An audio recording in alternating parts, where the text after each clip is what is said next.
As Mio walked down the aisle, her phone buzzed. The screen read, "Yuto, race live." Her grip tightened. Daiki watched from the altar. The guests sensed her pause. A murmur rippled through the pews. 1 week earlier, in Tsukamoto's office, the ultimatum was delivered. You refused me, Yuto. Now your career is over. Quit, or we pull every sponsorship. You think I'd beg? I won't be your pet. You insolent brat! This is the price for insulting my daughter. I'll marry Daiki on race day. You'll watch your replacement take everything. Now, on that same day, Yuto sat in his race car, the starting grid ahead. The sponsor patch on his chest was half torn, a mark of defiance. He had one last race, a goodbye gift, or a final humiliation. She thinks tearing my patch will break me. It only reminds me why I can't lose. 6 months ago, Mio had knelt before him, not with a ring, but with a demand. Marry me, Yuto. I'll make you champion. My father's empire will be yours. I race for myself, not for your jewelry box. From that moment, she became my most dangerous opponent. Takeda slipped into the garage with an envelope sealed with an unfamiliar crest. We have a new sponsor. They hate Tsukamoto as much as you do. Win today, and your future is secure. He didn't name them. Only a serpent emblem glinted on the paper. I don't need to know who. Just tell them I'll deliver. Today, I am not just racing for a trophy. I am racing to burn her wedding to the ground. Across the city, Mio stood before a mirror. Not as a bride, but as a queen surveying her kingdom. Daiki, don't fidget. Today is perfect. Yuto will qualify 10th and watch from the back. He's starting 5th, Mio. He could still... He's nothing.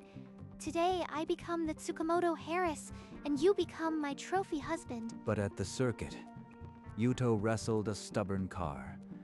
The balance was off. He pushed for a clean lap, but only found 5th, a grid position that felt like a sentence. P5? Takeda, your boy is already losing. Today, Tsukamoto, you'll learn that some racers refuse to be broken. The wedding guests filled the chapel, unaware that the real ceremony was unfolding miles away on asphalt. On the grid, Yuto sat in silence, the torn patch over his heart, the serpent's promise in his pocket. The organs swelled. Mio stepped into the aisle, every eye on her. A perfect bride, a perfect lie. Daiki's face lit up. He believed he was winning today. At the circuit, 5 red lights ignited. Then they vanished. The race was on. Yuto's launch was clean, but the cars ahead formed a wall. He stayed 5th, patient. In the chapel, Mio's bouquet hummed. Without looking, she pressed the button and silenced it. Lap 3. Yuto braked late into a corner, sliding inside the rival ahead. 4th place, Tsukamoto's phone buzzed with a race update. He glanced, then pocketed it. Irrelevant. The car ahead is faster, but races aren't won by speed alone. The priest opened his book. Dearly beloved, we are gathered here today, 2 ceremonies. One in a chapel, one on a racetrack. Only one would end in joy. Lap 10. 2 cars ahead held Yuto back. Dark clouds rolled in from the coast. His engineer warned. Rain in 3 laps. They could pit early for a strategic edge. Mio's bouquet vibrated again. Without looking, she silenced it, her gaze snapping to Daiki. Focus on me, Daiki. Nothing else exists today. Yuto lunged late on the brakes, stealing 3rd place with a flash of emerald. Rain speckled his visor. He pitted immediately, gambling on intermediate tires. The pit crew exploded into motion. 11 seconds. He rejoined ahead of the pack. He was now 2nd. The leader was within reach. This wasn't just a race anymore. Inside the chapel, guests' phones glowed like a disease. Whispers became a murmur. Tsukamoto wheeled around, eyes blazing. put them away, but the feed had already escaped. Lap 30. Yuto was glued to the leader's gearbox, the gap shrinking to half a second. Rain made every move a gamble. Takeda's voice cut through the static. Our new partner is watching, Yuto. Make it a story they'll tell forever. A story they'll tell, or a nightmare. Either way, I'm writing the ending. Mio's phone buzzed insistently. The screen flashed with race updates, and a single name climbing. Yuto P2. Daiki, give me a second. I just need... Mio, you are pale. Is it the dress? The crowd? It's nothing. Focus. The rings, remember? The priest opened his hands. Daiki took Mio's cold fingers, the platinum band glinting. Then a single phone blared a race day ringtone. The aisle froze. Every head turned toward the sound. Turn that off. Who dares disturb my daughter's vows? Days earlier, Takeda had sat across from a woman in crimson. Her serpent emblem matched the envelope he'd given Yuto. My brother stole my inheritance 20 years ago. Now I'll steal his legacy. Yuto's humiliation is my revenge. She signed the contract with a flick of her wrist. The sponsorship was final. At last, a weapon to pierce the Tsukamoto heart. And now, as the wedding fell into chaos, Takeda gave the order. The satellite feed was already in their hands. The chapel screen flickered. The wedding slideshow dissolved, replaced by a roaring engine and flying spray. On the screen, Yuto's emerald car dove inside the leader, tires smoking, and seized first place by a meter. A collective gasp silenced the chapel. Yuto's name blazed across the top of the screen. Number? That can't be him. He quit. He was supposed to be nothing. Daiki's ring slipped from his fingers, bouncing once on the marble before vanishing under a pew. The bride stood frozen, her empire crumbling in real time. The church had become a racetrack. Voices erupted. "Turn it off," they shouted, but the wedding had already left the altar. Mio, look at me. They can fix the screen. Let's just finish the vows. Don't you see? He's winning. Our wedding is his podium. On the track, Yuto defended the inside line. His engineer's voice, "You are the fastest. Just keep it clean." Yuto's car was a green blur, widening the gap. The crowd roared, but inside he was silent. Mio's phone screen, still clutched in her bouquet, showed the official timing. Yuto, P1 plus 2.3 seconds. Number. I broke him. I took everything. He was supposed to disappear. Daiki stood 3 feet away, yet light years apart. The ring was gone. So was his bride. I traded a diamond for a crown he didn't wear, and he's racing toward a throne I can't touch. The chapel became a spectator stand. No one watched the altar. Every eye was on the asphalt. Lap 41. Tire wear warnings blinked red, but Yuto ignored them. He pushed the throttle through the floor. His engineer's voice, "We need these tires to last, Yuto." But Yuto had already crossed the point of no return. He set the fastest lap. The gap ballooned from 2 seconds to 6. The grandstands rose like a wave. In the chapel, Tsukamoto seized Mio's arm. "Turn away. Don't let him win this too." She shook him off like a stranger. Another purple sector. The gap stretched to 6.8 seconds. Yuto was no longer racing. He was making a declaration. The checkered flag waved. Yuto crossed the line, engine screaming, a champion reborn from ashes. The chapel screen flashed giant letters. Yuto wins. Not a single guest looked at the altar. Mio's bouquet slipped from her fingers, scattering white petals across the marble. The sound was louder than vows. It's over, isn't it? She thought my career was in her palm. She never realized her wedding was in mine. The podium. Yuto stepped onto the top platform, champagne still dripping, the torn patch a defiant scar on his chest. A team member approached. not with a towel, but with a heat press and a new emblem. The ceremony paused. The torn patch peeled away like shed skin. Beneath it, a serpent emblem glinted, the mark of Reiko's house. The chapel screen still aired the feed. The announcer's voice boomed, presenting the new title sponsor, Reiko's Jewels. Reiko, that witch. She planned this. Aunt Reiko, the sponsor. He replaced us with my own blood. Daiki lunged for her arm, but she recoiled like he was a stranger. His bride was already gone. She fled. The train of her dress ripped under the weight of 100 gasps.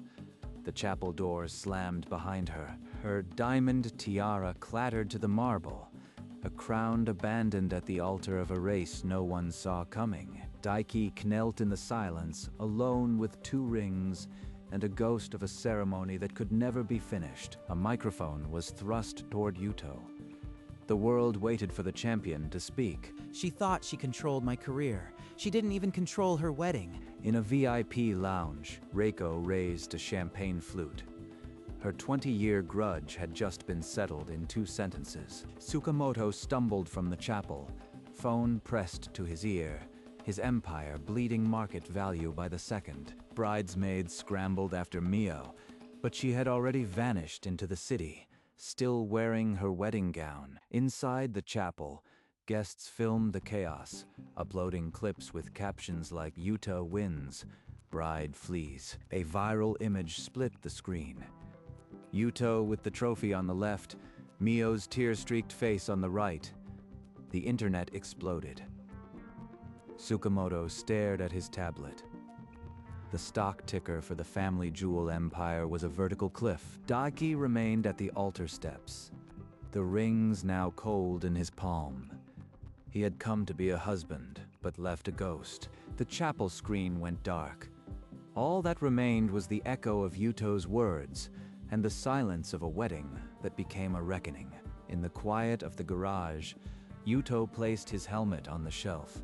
The roar was gone. Takeda walked in. No words were needed, just a nod heavy with everything that had led them here. A small smile broke through Yuto's cold mask. Not victory, but vindication. A city away, a wedding dress lay crumpled on the floor. Mio sat in the dark, her throne now a hotel bed. Her phone glowed with endless notifications, memes, insults, a kingdom of scorn. She threw it against the wall. Daiki still sat on the chapel steps. The 2 rings glinted in his palm, a future that never came. Reiko passed through the lobby like a blade through silk. Tsukamoto was on the phone, voice cracking about losses. She didn't even glance at him. 20 years of waiting, and the victory needed no celebration. The team packed the last of the gear.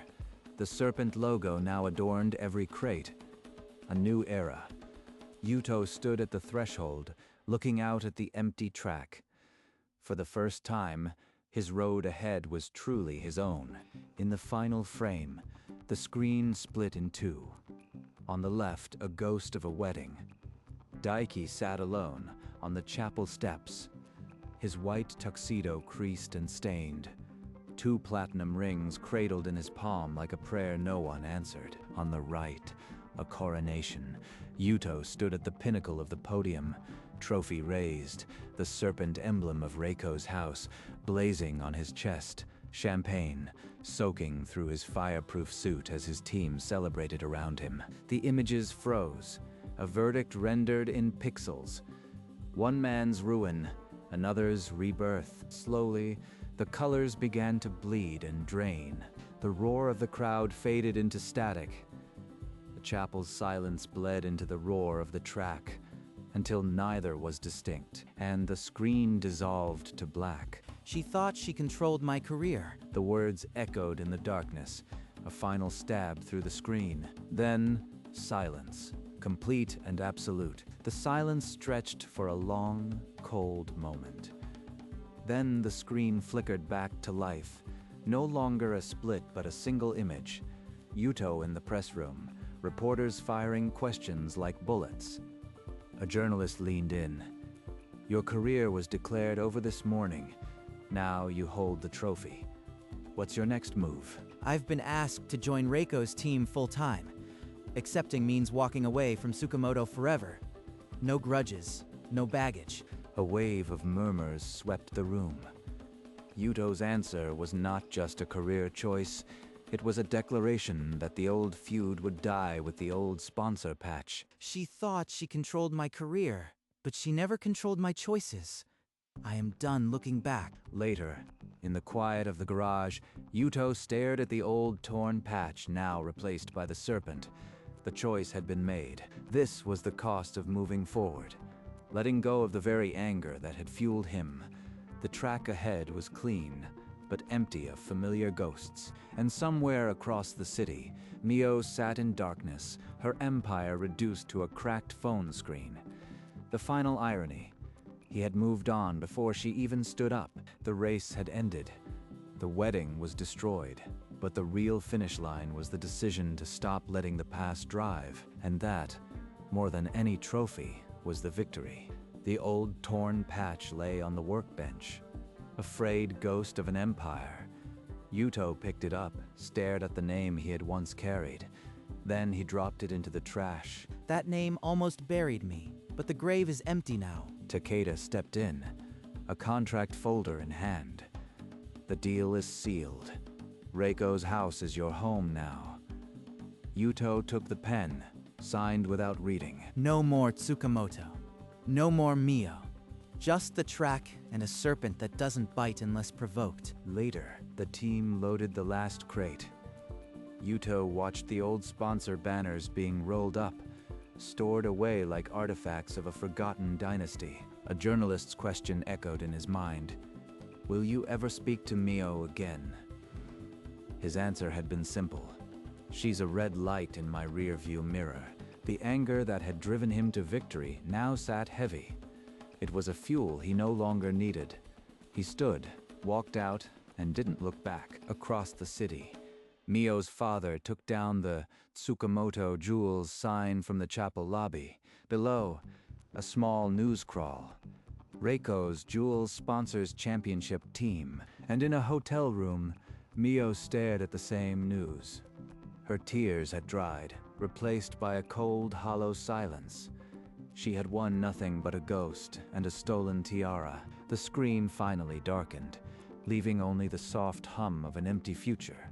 The race was over. The real road had just begun. In the stillness of Reiko's team lounge, Yuto sat alone. The new serpent patch felt foreign against his chest, a weight he had yet to understand. The anger is gone, but without it, I am not sure what drives me forward anymore. The trophy stood on the table, gold and silent. He felt only relief, not joy. A strange emptiness where revenge should have been. Takeda entered quietly. The press are waiting. They want a smile. Yuto nodded mechanically, his eyes still on the cup. Across the city, in a silent mansion, Mio sat in the childhood room she hadn't touched in years. The wedding dress was gone, replaced by a simple black shift. Mio, we need to talk. Our families are demanding answers. I need to know what you want. What I want. The rings are gone. The vows were stolen by a screen. I have nothing. And you ask what I want? Daiki turned silently. The door closing with a hollow click. Mio stared at the wall where the wedding portrait would have hung. Only a pale square remained. Every victory has a cost. I am still counting what I've lost, but I know what I've gained. A future without chains. The camera lingered on his face, a flicker of uncertainty beneath the calm. The screen faded, leaving the question hanging. Was revenge truly a crown, or a different kind of cage? 1 year later, the circuit hummed with the roar of a new season. Yuto stood in the pit lane, the serpent logo now as familiar as his own heartbeat. You've shed the past. The world sees a champion reborn. How does it feel? Like I've finally taken the wheel. The track is mine, not someone else's debt. In a small downtown office, Mio worked a desk job, her former empire reduced to a cardboard box of memories. A newspaper clipping showed Yuto's latest victory. He's still winning. We could have. I don't know. It doesn't matter anymore. It was never about us, Daiki. It was always about him. And I lost that game long before the wedding. Back at the track, Yuto climbed into his car, the serpent emblem on the nose. The lights went out, and the race began. His race for the first time. She tried to bury me under a mountain of gold, but I was always the one who could climb out. The car blurred into the horizon, a green streak against a sunlit sky. The past was a wreck in the rear view. Ahead, only the finish line. He had won more than a race. He had won back the story of his own life. The new season brought trophies, but Yuto no longer counted them. He measured victory in the silence after the race, when the grandstands emptied and he could hear his own breath. Takeda retired that year. At the farewell party, he handed Yuto a small velvet box. Inside, a melted shard of gold, the remnants of Mio's tiara, salvaged from the chapel floor. Yuto placed it on a shelf beside his first trophy, a reminder that crowns are fragile, but freedom is forged in the wreckage of what breaks you. Mio left the city. She bought a small flower shop in a coastal town. The locals knew her only as the quiet woman who never spoke of her past. One day, a television in her shop showed a rerun of Yuto's championship win. She paused, a lily in her hand, and watched. A tear traced her cheek, but she smiled. Not for him, but for the girl she used to be. Daiki became a racing instructor. He never married. When asked about that day, he only said, "I learned that you can't build a future on someone else's revenge." Reiko's empire flourished, but she rarely appeared in public.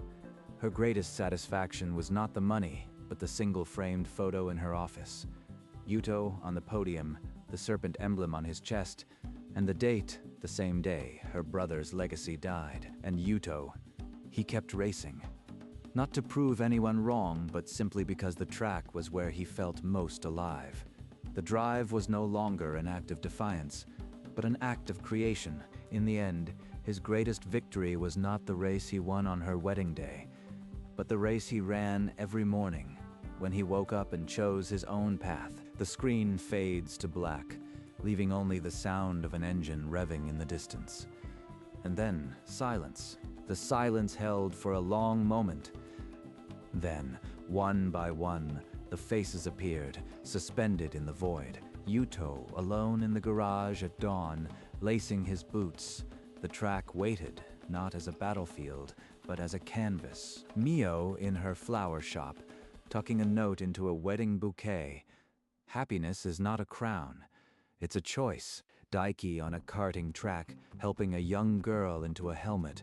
In her eyes, he saw the pure love of racing he once lost. Reiko closed her office door for the last time. The serpent had shed its skin. The empire would run itself. And across the sea, a small coastal chapel held a quiet ceremony, not for a wedding, but for a baptism of a new beginning. The faces faded again, leaving only the echo of their choices. We all drive our own races.